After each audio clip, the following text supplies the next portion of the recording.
Dobrý den, tady druhá část. Uvidíme tady ta kamaráda, jak hrajeme basket. Doufám, že vás to bude bavit. Že ještě než jsme sem došli v první části, tak jste viděli, jak jsme se šli připravovat. Bylo to v první části. Tak se koukejte zatím na kámoše, jak mu to jde. Jo, zapomněl jsem říct, jsem Honza Carboch a tohle je Denis. Tohle příjmení je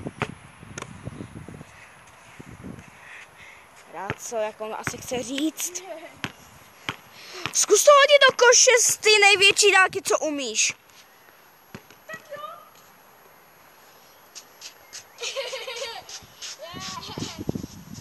Jsi střelenej? Kolik heroidů jsi snědl za jeden den? Kolik heroidů jsi snědl za jeden den? Kolik heroidů jsi snědl za jeden den? Já tě neslyším, ty vole. Kolik heroidů jsi snědl za celý den?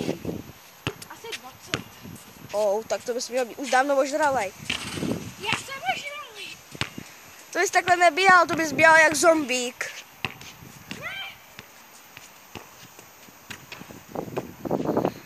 Tak tohle bude zatím, lidičky, konec druhé části, uvidíme se v třetí. Doufám, že vás to bude bavit. My si jdeme chvilku zahrát. Tak čau.